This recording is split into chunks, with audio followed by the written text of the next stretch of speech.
Hey everyone. So the big news that's on everybody's mind these days seems to be eggs. The price of eggs, the shortage of eggs, where to get eggs, what are we going to do for our eggs? And a lot of people are thinking, well, we'll just get chicks.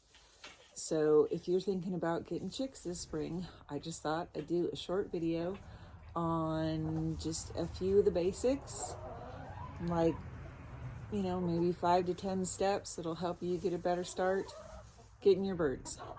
So the first thing is, where are you going to get your chicks? So if you know somebody locally that has chicks, that's always going to be your best bet.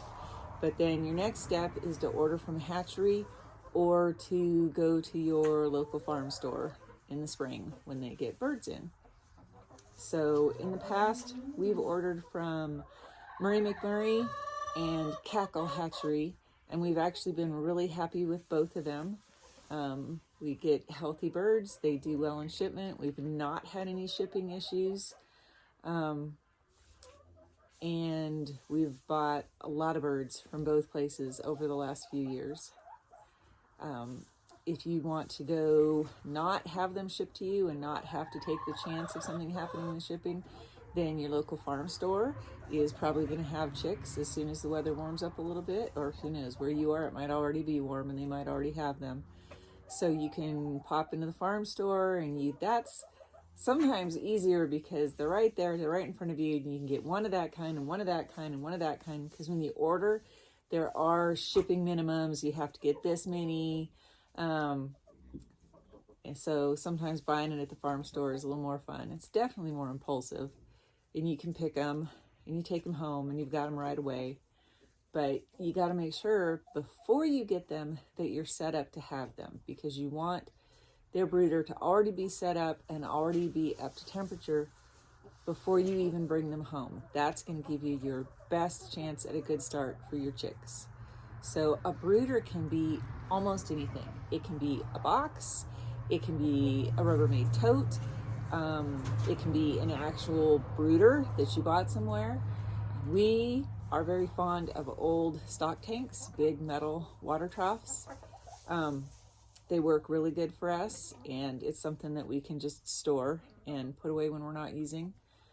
But you want to have shavings down for them, and it's best not to have something that's totally square with corners, because chicks can get into a corner and they'll kind of pile up there.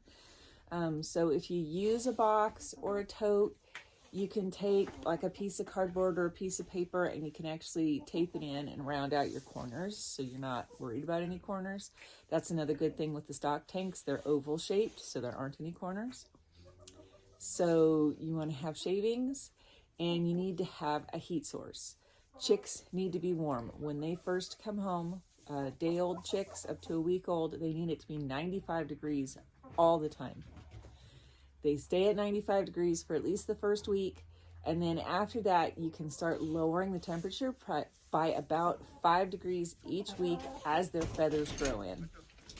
Hello. And your goal is that you're weaning them off the heat, and by the time they're done with the heat, they're fully feathered, and then they can just be outside and they're fine. But before their feathers come in, they can't regulate their temperature, so they have to have a heat lamp. And they have fancy things out now. They have those little chick, it's almost like a little stage, and the chicks go underneath it. They have those. We just have heat lamps. We have some nice ones that are pretty safe, and you just want to be really, really careful when you're using a heat lamp that you hang it securely so it's not going to fall. You should get the kind that either has a grid or the bulbs that have like a coating on them, so if they break, they don't shatter and glass doesn't get anywhere. So you just want to be really careful with your heat lamp, but chicks absolutely have to have a heat source. They have to have water, and it's best to get an electrolyte mix. They sell them at feed stores, or you can get them when you're ordering them from the hatcheries. Sometimes they're called Quick Chick or Chick Booster, something along that lines.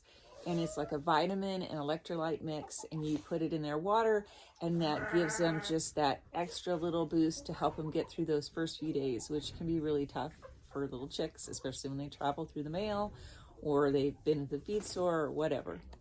But that's a good thing to do. And when you have your waterer and you're putting your chicks in and you've just brought them home, you want to take every chick and you want to dip their beak into that water as you put them into the brooder. That way they know where the water is, and that's super important. They're also going to need chick starter, which you can pick up just at your local feed store. It's just basically ground up, really small chicken food that they need and they can eat with their tiny little beaks. What else? Oh, you're going to need to keep track of the temperature in their brooder, and one of the easiest ways to do that is with a thermometer. You can just put a little thermometer into your brooder and you can watch the temperature.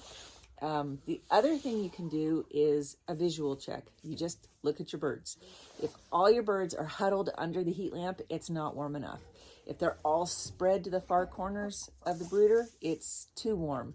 If they're sort of evenly dispersed around the brooder, eating and drinking and hanging out, then your temperature is just right.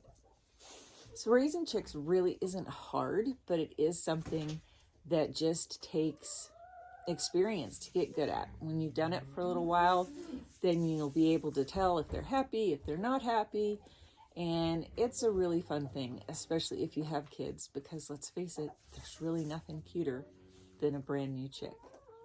So if you have any questions, you can go ahead and put them in the comment section and I'll try to get them answered for you. And I hope you enjoyed this video. Have a great day.